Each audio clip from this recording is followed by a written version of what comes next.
Assalamualaikum warahmatullahi wabarakatuh. Alhamdulillahirrabbilalamin. Wassalatu wassalamu ala rasulillah.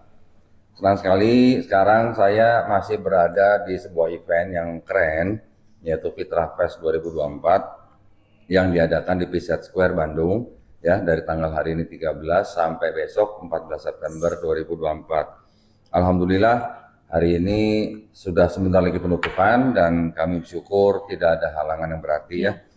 Di depan saya ada seorang ibu muda nih, ya ibu muda. Panggilannya Ica aja. Ica aja, Teh Rica. Ica. Oh bukan Rica. Bukan pedes Rica. Masya Allah. Jadi Ica ini adalah salah satu narasumber yang mengisi di dalam acara Fitrah Fest 2024 ya. Alhamdulillah tadi ketika Ica mengisi dengan ilmu deep terapi ya. Depth kedalaman. Ya. Depth terapi. Tadi penonton banyak yang kesurupan ya. Enggak salah. Kesurupan dong. Oh enggak. Banyak yang keangkat emosi negatifnya. Oh kebuang gitu. Ya keangkat, mudah-mudahan nanti insya Allah goalsnya kebuang. Oke. Nah ceritanya sekarang saya sama Ica nih mau adu ilmu. Woi. Aduh, ilmu apaan nih? Mau adu ilmu. Ica mau coba bikin saya nangis atau Ica nanti ketawa sama saya gitu. Kalah. Belum dimulai udah kalah. Alhamdulillah. Nah, ya. Ica terima kasih banyak sudah ngisi di Fitrah Fest ini ya, keren ilmunya. Ternyata ada sebuah ilmu yang bisa membuat orang seperti rasa plong gitu ya. Ya, insya Allah goalsnya plong. Gitu rilis ya. Rilis. Oh, istilahnya ini saya belum paham nih. Rilis. Ini istilah dokter kali ya sebenarnya. Psikologi sih. Oke, ini istilah psikolog. Ya. Nah, jadi istilahnya sangat jauh kalau dari Bible. Ya. Alhamdulillah. Saya juga baru tahu ternyata ada gitu ya depth terapi gitu ya. Waduh. Jadi ceritanya nih Ica belajar di mana kayak ginian? Kalau depth itu sendiri, jadi saya itu sekeluarga, mama, teteh, saya itu dari bidang psikologi. Oke. Kami itu bareng-bareng. Ya. Sebenarnya sih kenapa semuanya kuliah psikologi biar bukunya irit ya Coach. Oh biar nggak beli buku. Biar nggak beli. Pinter juga mamanya. Iya biar irit. Okay. Gitu kan. Jadi kami depth ini sebenarnya gabungan dari beberapa psikoterapi. Jadi depth itu singkatan dari Deep Psychology Tapping Technique. Jadi deep.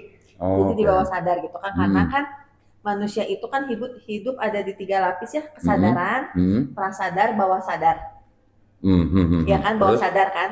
Nah, kan kita itu banyaknya sebenarnya ketika kita bergerak, ketika kita mengambil keputusan, ketika kita bersikap, itu kan sangat dipengaruhi oleh yang ada di bawah sadar. Oh gitu. Gitu. Jadi cara kita berpikir, dorongan-dorongan yang kita nggak tahu kenapa ya kita kok jadi orang yang keras, gitu kan? Kenapa kok kita jadi orang yang perfeksionis misalnya, itu kan banyak dorongan yang ada di bawah sadar yang itu banyaknya sih dari pola asuh gitu kan, dari pola yang kita terima selama kita terbentuk jadi manusia gitu kan, maka saat ini gitu. Nah itu di dalam depth itu tuh banyak terapinya kan, gitu. Nah kenapa saya seneng banget berbagi tentang depth ini gitu ya, tentang terapi ini gitu, karena dari beberapa terapi yang pernah saya dalami gitu lah ya, depth ini yang sangat shortcut gitu. Kalau misalnya kalau dulu saya misalnya praktek, orang datang ke saya gitu kan, konseling, Bu saya punya masalah sama suami gini bla bla bla. Oh iya, coba nanti saya gali, coba nanti ibu melakukan step ini gitu kan, nanti datang lagi gitu kan. Kalau depth terapi ini langsung shortcut kebanyakan ke akar masalahnya. Inti masalahnya. Jadi cukup sekali. Insya Allah bisa sekali. Kalaupun berat banget, tapi nggak yang harus berkali-kali banget. 2 kali insya Allah bisa. Jadi banyaknya orang datang konseling, pas ceritanya masalahnya tentang suami. Tapi ketika di terapi, pakai depth terapi, akarnya justru ternyata bukan suami. Banyaknya gitu. Jadi ternyata suami itu, masalah kita sama suami itu cuma trigger. Gitu kan, banyaknya suami saya tuh gini, kenapa ya suami saya gini, suami saya gitu. Karena bisa jadi ketidak utuhan penerimaan dari ayah, gitu kan, figur ayah yang tidak lengkap, yang tidak utuh di hidup kita, gitu kan. Akhirnya ketidakutuhan ini kita berharap ada di suami, gitu kan, suami bisa ngasih. Ketika nggak dapet, jadi nuntutnya ke suami, gitu kan. Padahal kekecewaan kita, kemarahan kita itu sama ayah, misalnya gitu. Jadi suami yang nggak tahu apa-apa disalah-salahin, domel-domelin, salah dikit bentar. Iya, jadi pas ketika selesai terapi, ya kasihannya suami saya ternyata nggak salah, ternyata justru dia baik, justru dia mengerti aku, gitu kan, gitu. Banyaknya sih gitu. Saya pikir tadi kenapa orang perfeksionis atau yang semacamnya tuh, saya pikir dari genetik, bukan ternyata.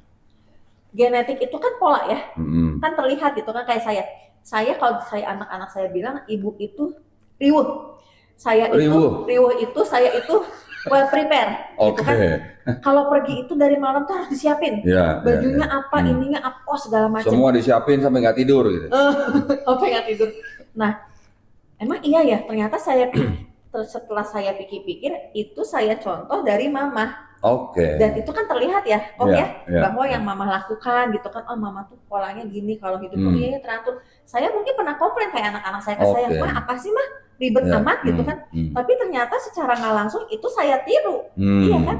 Akhirnya saya jadi perilaku saya gitu kan, dan iya ribet juga ya gitu kan, gitu loh. Biasanya kalau pasien datang ke Ica konsul gitu ya, rata-rata antara berapa jam sampai berapa jam? Minimal 2 jam. Minimal 2 jam. Yang pernah paling lama berapa jam? Kemarin terakhir hari apa itu? Hari Kamis, itu 4 jam. 4 jam. 4 jam. Selesai masalahnya? Dia bilang, saya seperti, itu loh, saya suka merindingnya karena dia bilang, saya seperti melayang. Saya seperti menemukan diri saya yang selama ini saya cari. Dia bilang gitu. Karena dalam arti apa maksudnya?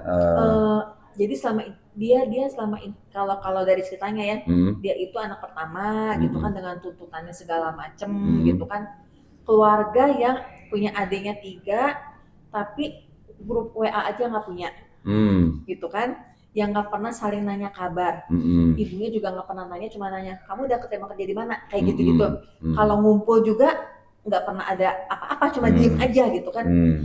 Dan kenapa ya saya kok susah bergerak, kenapa kok saya motivasinya kurang, kenapa ya saya marah banget, banyak marah tapi saya nggak tahu harus gimana gitu kan. Itu Masya Allah ketika di terapi itu meledak banget, sampai lumayan itu 3 jam itu gitu kan, konseling dan terapinya gitu kan. Sampai dia bilang pas terakhir tuh dia tiba-tiba senyum, dia begini, Teh saya tahu sekarang harus apa, saya tahu harus gimana. Oh oke. Terus apa yang mau dilakukan? Saya mau nelfon adik-adik saya. Saya mau nanya adik-adik saya, mau nanya kabar, karena ternyata kasihan ya mereka.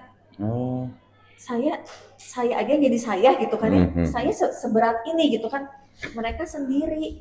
Kayaknya sebenarnya mereka butuh saya, cuman kemarin itu ada kejadian besar, katanya saya udah sampai ngomong jangan ganggu saya pengen menjauh dari kalian gitu kan. Kebayang ya Teh, dia harus lari kemana, orang tua juga nggak ada gitu kan, kasarnya kan. Kan harusnya tempatnya saya. Terus saya jadi kebayang adik-adik, dan pada saat itu dia pengen telepon video call adiknya, kebetulan nggak diangkat. Saya nggak pernah loh pengen video call adik, tapi sekarang saya pengen video call. Gitu. Kan itu Allah ya, Allah yang menggerakkan semuanya ya gitu, dari marah, dari kecewa gitu kan, dari segala macam. Saya kangen adik saya pengen video call. Itu saya yakin itu Allah gitu yang bergerak gitu kan, yang melembutkan hati, yang membolak-balikan keadaan gitu kan. Terus gimana ke mama? Saya tahu saya harus gimana. Saya mau melakukan apa yang saya mau. Saya nggak mau kerja karena disuruh mama, tapi saya pun pengen, ya kayaknya saya selama ini suka kasar sama mama. Boleh tahu nggak kira-kira itu usia berapa? Di 30. Saya ingat 30. Karena itulah. Kalau di orang Padang, karena kalau di Padang itu kan pas di terapi kita ngomong gini, Pak udah jangan jodohin saya sama semua laki-laki, saya capek. Iya memang saya jadi di kampungnya dianggapnya tua, udah perawan tua, tapi kan saya juga kan bisa nyari sendiri, saya tuh capek, jadi nggak pernah mau pulang kayak gitu kan. Terus pas kasihan ya, pas terakhir kebayangnya kalau mama papa saya udah tua dengan kondisi anak-anaknya yang masih jauh dari orang tuanya, mereka mau gimana? Nah akhirnya kan dari yang marahnya besar selesai turun sampai muncul kasihan. Hmm. Kasihannya kebayangnya orang tua saya. Dia yang merem tapi yang tadi senyum-senyum. Saya tahu teh, saya tahu harus gimana sekarang. Saya tahu teh. Itu orangnya ngomong sambil merem gitu? Kalau terapi lagi sambil merem. Tetap komunikasi dengan Ica? Nah, jadi Dep ini selama proses terapi ini si klien itu akan dalam keadaan sadar. Oke. Jadi dia apapun yang diomongin, apapun emosi yang keluar gitu kan, mau meledak-meledak kayak tadi gitu kan, meledak, tapi dia tahu kok yang dilakukan apa. Tapi dia merem? Tapi dia merem. Kenapa harus merem? Karena ketika merem, kenapa nggak ditutup matanya aja daripada merem? Kayak diculik. Iya, sih, iya kan? Kayak diinterogasi gitu. Tapi kalau merem, kadang gini, kalau misalnya kita gitu ya, lagi diam, lagi bengong, kan suka tiba-tiba keinget apa, tiba-tiba ada film apa gitu ya. Nah itu kan sebenarnya masuk ke bawah sadar kita. Ditambah dengan terapi, mengangkat akar masalah, emosinya diselesaikan. Karena banyak orang yang ketika emosi cuma sekedar nangis. Nangis itu kan cuma energi aja ya, tidak menyelesaikan masalah gitu kan, cuma nangis teriak-teriak tapi tetap aja masalahnya ada. Tapi boleh nangis, tapi tetap nangisnya ke Allah gitu loh. Ya Allah, saya marah. Ini berarti terapi Islami berarti ya? Pada akhirnya, ujung-ujungnya walaupun saya belajar psikologi segala macam, semua dari Quran. Tetap ya? Iya kan? Tetap. Dan lebih powerful ketika berserah sama Allah.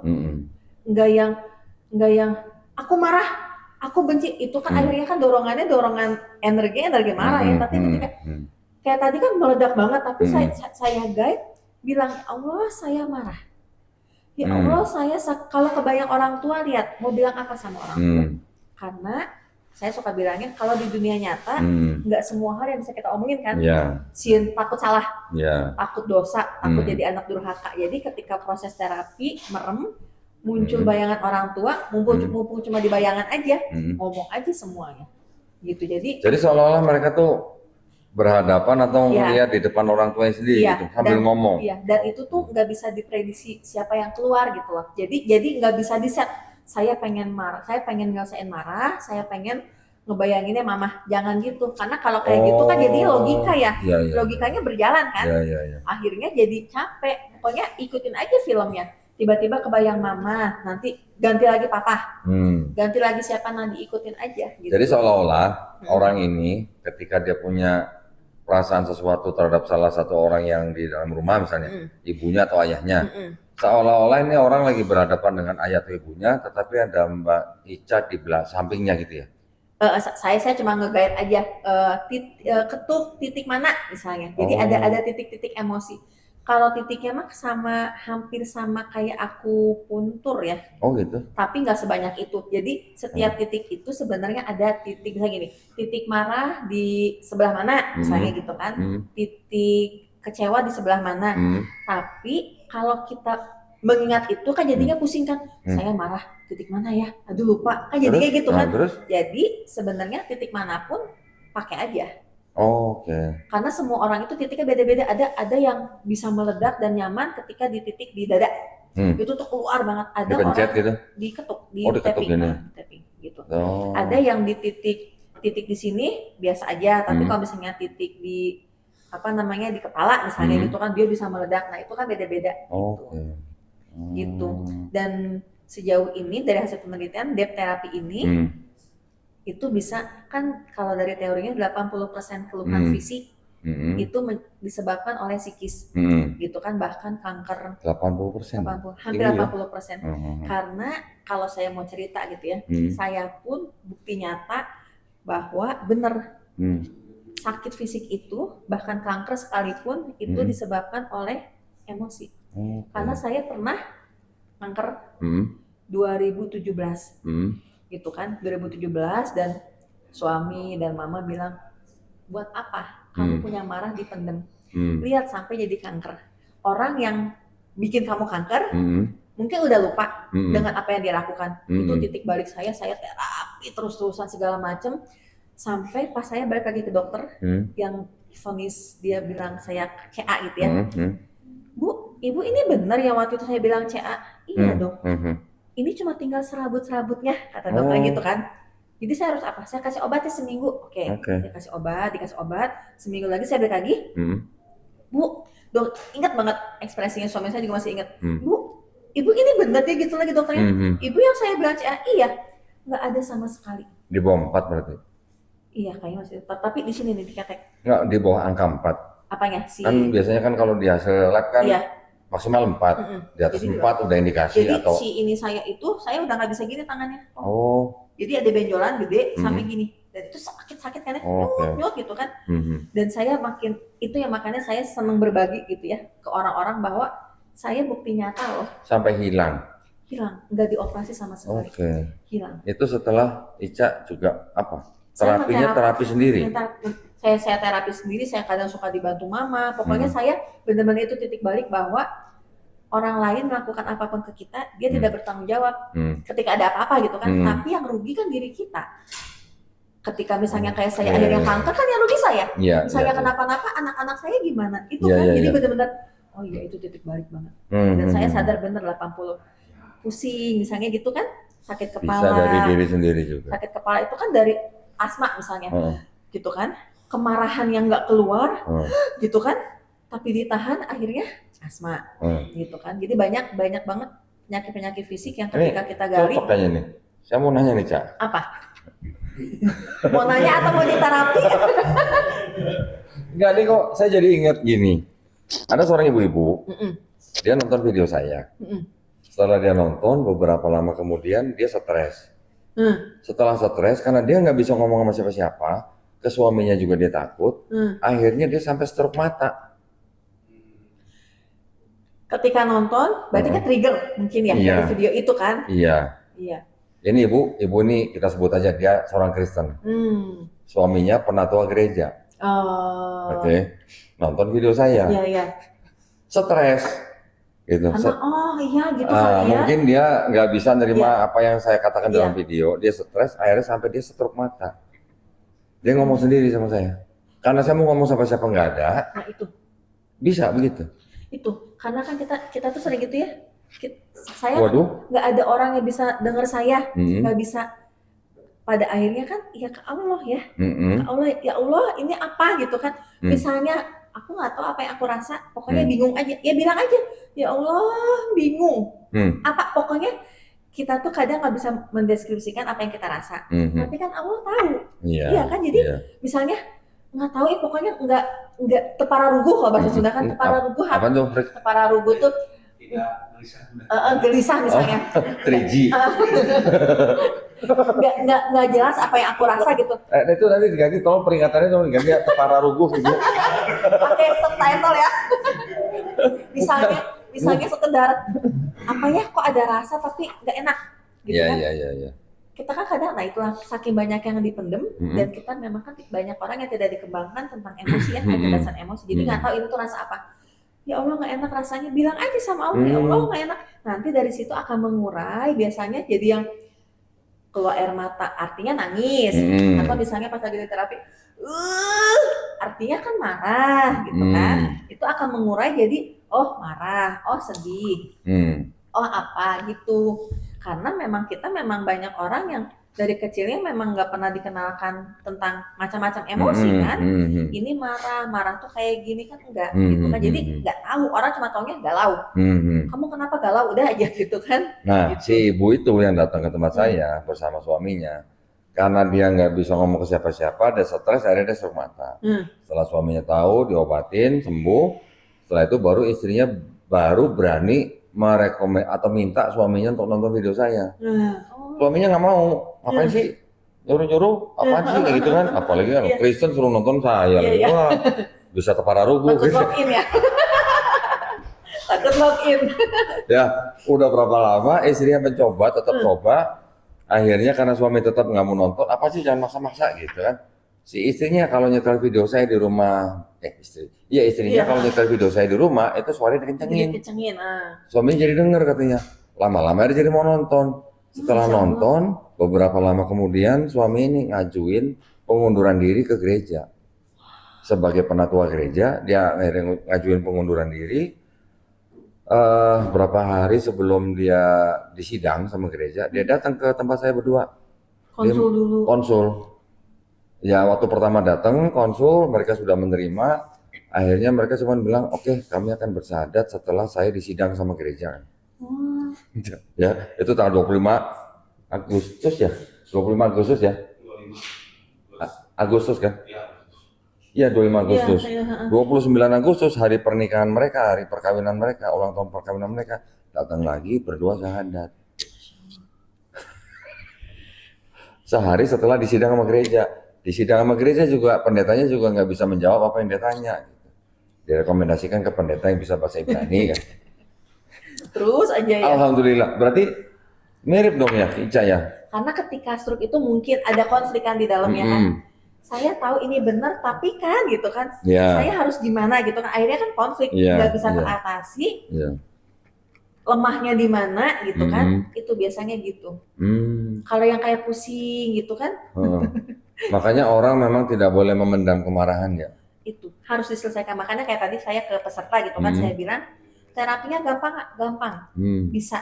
Karena Allah itu ngasih kemampuan setiap umat self healing.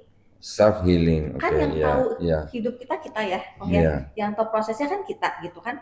Allah tuh ngasih kemampuan, cuma kadang kita nggak tahu caranya gimana. Makanya saya senang berbagi. Kamu bisa loh, untuk diri sendiri aja gitu kan. Jadi lakuin rutin. Biasanya sih kalau saya suka saraninnya paling enak tuh kan abis Isya ya. Apalagi ibu-ibu anak-anak udah tidur, udah beres. Abis Isya lakuin sendiri gitu kan. Per hari aja, karena kan kita setiap hari ketemu banyak orang yang nggak selalu baik-baik aja gitu kan, supaya nggak dipendam lagi kayak kemarin-kemarin. Ada emosi apa selesai gitu. Berarti bisa juga termasuk misalnya di pekerjaan. Karena begitu banyak yang ngadepin berbagai macam orang, mungkin di kantor dia stres, ketika pulang mau dilampiaskan nggak bisa, jadi kependam terus, dibawa lagi kantor besoknya. Tapi pada akhirnya masalah kita di kantor, di sekolah, dimanapun, itu tuh cuma trigger, misalnya sikut-sikutan, gitu kan? Sikut-sikutan artinya apa? Ilmu kodok.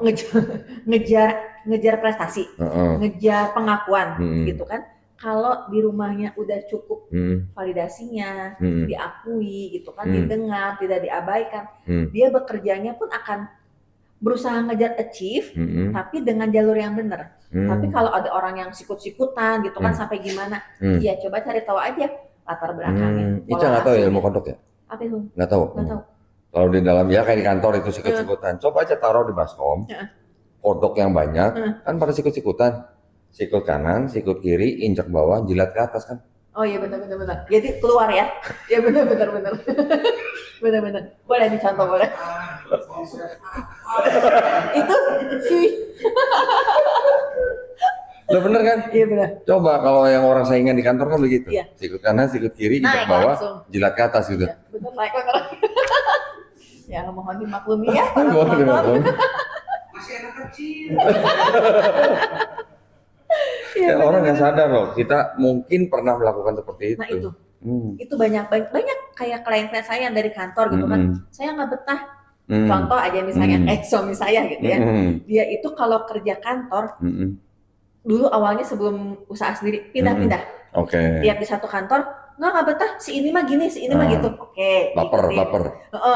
Saya nggak suka ini ya kulturnya. Pindah ke sini gitu juga. Kalau satu tempat dia bermasalah, bisa jadi lingkungan bermasalah. Tapi kalau banyak tempat yang dia pindah dan semua bermasalah, artinya berarti masalahnya di dia. Gitu kan. Akhirnya saya bilang kayaknya kamu yang bermasalah, kamu yang nggak bisa adjust segala macam. Ketika saya selesaikan gitu kan, ternyata benar bahwa dia memang bukan nggak pengen kerja kantor, dia pengen usaha. Tapi gitu kan, orang tua kamu harus kerja kantor, kamu harus, akhirnya jadi nggak nyaman. Tuntutan gitu. Orang tua, terus ternyata nggak bisa berdiri maksudnya. Gitu. Jadi banyaknya ketika tentang pola asuh gitu ya, inner child lah tidak selesai, pasti akan ngefek ke tahap perkembangan kita selanjutnya. Semakin orang itu matang, masih ada pengaruh dengan itu.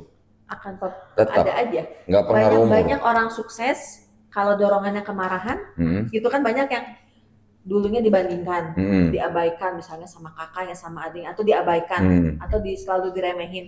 Orang itu bisa sukses, tapi dorongannya kemarahan, dorongannya pembuktian, bukan yang lillahi ta'ala gitu kan. Akhirnya kan capek kerjanya. Dia ngejar achieve tapi nggak pernah merasa bersyukur. Akhirnya capek karena untuk dilihat orang. Cuma pengen dilihat ini aku yang sekarang. Aku nggak yang kayak dulu gitu kan. Jadi kalau kita dorongannya apa, Rik? Oh, Masya Allah, tabarakallah. Pengetahuan apaan? Nah, kalau kita kan ya ibaratnya cuma dakwah. Iya. Ya, memang dakwahnya adalah dakwah yang bersinggungan antara dua agama. Iya. Ketika ada orang yang setruk mata kan bukan salah kita, Rik, ya. Tapi alhamdulillah perantara kita orang jadi oh iya bener ya gitu kan. Ketika konflik ya itu dia harusnya nyari ya itulah kemana harus ada larinya penyaluran gitu kan, ya. Butuh didengar kan. Tuh, jadi kalau nonton video Dolitan harus ada penyaluran. Penyaluran. Kalau nggak ada penyaluran bisa apa? Kepara ruku. Kepara ruku. Karena pasti ibu itu kan kenapa nggak berani cerita ke suaminya? Karena kan suaminya iya Kristen juga, apalagi petinggi penatua kan? namanya. Jadi wah ini pasti akan ketolak. Iyalah. Akan mentak, makanya jadi konflik. Maka badannya nggak siap, akhirnya ya sakit gitu kan.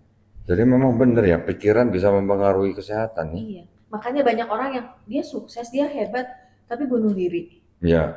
Berarti kan nggak happy. Iya. Berarti kan nggak bahagia. Nah bahagianya dunia kah gitu, pembuktian kah, atau memang kan kalau orang udah yang ya nggak mudah ya untuk lillahi ta'ala gitu ya. Tapi kan ketika kita udah lillahi ta'ala, orang mau bilang apa tentang kita ya nggak apa-apa, kita tahu kok tujuan kita gitu kan. Tapi banyak orang yang bunuh diri apa pada kaya banget gitu kan. Ya coba dicari tahu, coba ditanya. Ada apa di belakang? Berarti kalau dalam kondisi seperti itu ilmu Islam itu memang dibutuhkan ya? Banget. Makin kesini gitu kan makin kesini saya makin ya itu ketika kita yakin adanya Allah gitu ya, yakin adanya Allah, tidak mengilahkan manusia lain gitu kan. Kita kan seringnya kan yang bisa membahagiakan saya itu orang tua, yang bisa membahagiakan saya itu pasangan. Ketika mereka nggak bisa ngebahagiain, kita kecewa. Iya. Ya kan, tapi ketika kita yakin ya Allah gitu loh. Mending kalau cuma kecewa, suzon lagi mau. Kenapa sih kamu nggak gini? Kenapa kamu nggak gitu? Akhirnya konflik kecil jadi besar gitu, karena kan menghilangkan manusia lain gitu kan. Itu pada akhirnya kenapa banyak orang yang ketika saya pancing gitu ya, saya tuh kecewa sama suami saya, kenapa ya suami saya gini. Berharap dari manusia itu kan Allahnya di mana? Dan kita seringnya ketika punya masalah selalu mikirnya oh gue tahu solusinya, oh gue yang paling bisa. Udah mentok baru ya Allah tolongin baru ke atas gitu. Padahal kata Allah aku dari tadi di sini gitu kan. Kenapa enggak ketika ada masalah di awal ya Allah bismillah saya punya masalah bismillahirrahmanirrahim gitu kan ya kok ya gitu kan. Orang tuh sering Allah tuh di ujung udah mentok baru ya Allah tolongin. Nggak kebaca Rik? Dibacain ya 7 menit lagi closing. Oh 7 menit lagi. Kalau kita mah spontan aja, nggak perlu ada diedit. 7 menit lagi siap lah gitu. Ya. Nah, saya tadi melihat dari paparannya Ica, bagaimana konsultasi dengan orang, bagaimana mendampingi orang untuk menyelesaikan masalah dirinya sendiri. Iya. Berarti sebenarnya setiap orang itu butuh Islam. Betul banget, ya kan? Saya ngerasa banget. Islam artinya kan berserah diri, patuh, taat, tunduk, selamat, damai. Ya. Yang dibutuhkan orang kan itu sebenarnya kan. Tapi ketika seperti tadi Ica bilang orang menuhankan manusia, berharap dari manusia, itu yang menjadikan dia tidak bisa berserah diri, menjadikan dia tidak damai, menjadikan dia tidak patuh, tidak taat, tidak tunduk gitu. Dan ketika kita yakin sama Allah gitu kan, ada di surat apa ya, ketika kita yakin sama Allah, Allah akan memberikan ketenangan hati. Tenang hati itu kan bukan berarti Allah menjanjikan ketika kamu ingat aku masalah kamu selesai, enggak. Tapi dengan mengingat aku, dengan yakin adanya aku, kamu akan tenang. Itu bukan berarti gak punya masalah kan ya. Tapi masalah ada tapi tenang, bahwa bismillah ya Allah temanin gitu kan ya. Enggak panik, enggak jelas gitu kan. Karena yakin sama Allah. Ya Allah ini ujian darimu, ini darimu, insya Allah saya menyelesaikan karena akan ya balik lagi sama Allah gitu kan. Dan saya suka bilangnya di Al-Insyirah ya, yang 2 kali diucapkan, innama al-yusra gitu kan. Allah meyakinkan banget di balik kesulitan pasti ada kemudahan. Itu sampai diulang 2 kali artinya kurang apa Allah meyakinkan bahwa aku gitu kan, ada aku, coba ke aku, jangan menghilangkan yang lain gitu kan. Itu. Ica pernah nggak kalau di psikologi itu ada kayak semacam apa ya? Manusia ini kan butuh darah dan oksigen. Iya. 80% dari tubuh kita ini kan dari air. Otak kita kan juga butuh darah, butuh oksigen. Ini saya belajar dari Dr. Aisyah Dahlan. Iya. Kata Dr. Aisyah Dahlan, otak manusia itu yang bagian paling atas ini tidak mudah mendapatkan darah dan oksigen. Iya. Kalau mau mudah, sujud. Iya. Benar. Ada di psikologi itu? Nggak ada. Nggak diajarin ya? Kalau di psikologi nggak ada. Tapi memang kalau saya taunya semakin punya masalah, kalau punya masalah semakin masalah kita semakin turun, semakin sujud. Iya. Ya kan Allah Subhanahu wa Ta'ala juga sendiri memerintahkan kita untuk sholat supaya apa? Untuk mengingat aku. Iya. Ya kalau kita sholat mengingat Allah kan pasti kita tenang ya. Dan orang seringnya sujud, berserah, memohon itu ketika udah mentok ya, kayak tadi lagi baru ya Allah tolongin ya Allah, aku udah gini. Nah, saya pengen nanya nih Ica, dari kebanyakan tamu atau pasiennya ke Ica, itu lebih banyak mana? Yang muslim kah atau yang bukan muslim?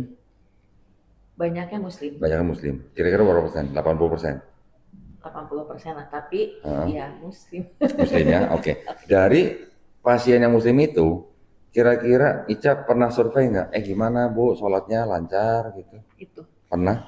Nggak survei kayak gitu, tapi ya itu parameternya ketika masih merasa dia yang bisa menyelesaikan masalah itu kan. Oke. Itu.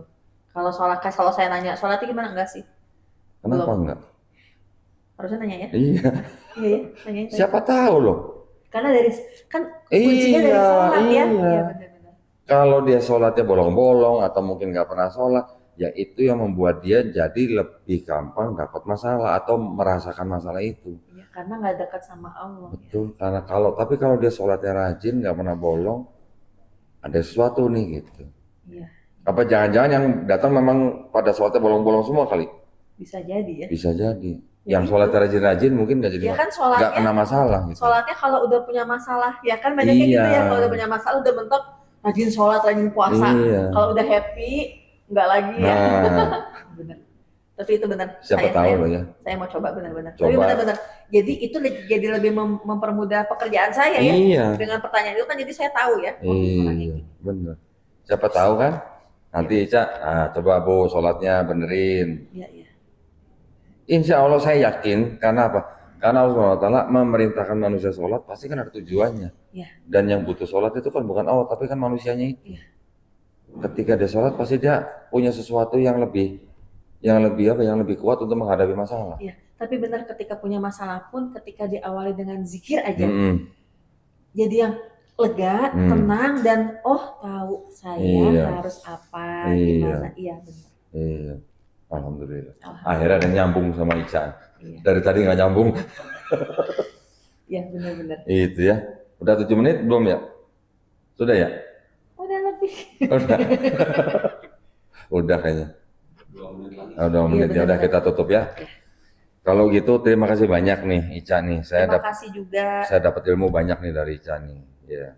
Siapa tahu ya nanti kita bisa kolaborasi lagi. Karena gini, saya melihat tadi yang depth terapi itu, siapa tahu bisa diterapkan kepada mualaf-mualaf. Ya. Ya, orang-orang yang baru masuk Islam, mungkin mereka ditolak sama keluarganya, mungkin mereka dipersekusi sama keluarganya, pasti kan berpengaruh kepada psikisnya. Bahwa kalau tadi saya bilangnya bahwa nggak apa-apa ketika orang lain nggak dengar kamu, nggak mau peduli kamu, nggak apa-apa, tapi yakin Allah selalu dengar kamu dan Allah selalu ada buat kamu. Iya, iya. Nah, Ica buka tempat praktek berarti? Buka. Di mana? Saya di rumah. Saya buka tempat praktek di rumah di Ranca Ekek. Ranca Ekek. Ranca Ekek. Nomor nggak perlu atau nggak boleh sebutin? Boleh. Nanti ada di bio ini aja di Instagram saya. Di IG. Ada nomor admin. Oke. IG-nya apa alamatnya? IG-nya garlica.maulidia. Garlica.maulidia. Boleh di follow ya. .empeng. Nggak. .empeng. Ya, alhamdulillah. Mudah-mudahan nanti penonton misalnya yang punya masalah bisa menghubungi Ica. Insya Allah, insya Allah. ya siapa tahu bisa dibantu gitu ya. Alhamdulillah, Terima kasih saya mudah-mudahan terima kasih sama-sama. sudah diizinin saya dikasih kesempatan ngisi acara di Fitra Fest. Masya Allah, Alhamdulillah. kami yang terima kasih ya. Kalau nggak ada Ica, saya mungkin belum pernah lihat tadi orang begitu tuh. Oh, Seperti disetir gitu. dan Masya Allahnya saya sangat apresiat itu banyak bapak-bapak laki-laki yang ikutan. Oh ikut ya? Karena laki-laki itu kan identiknya susah disentuh Iya. hatinya.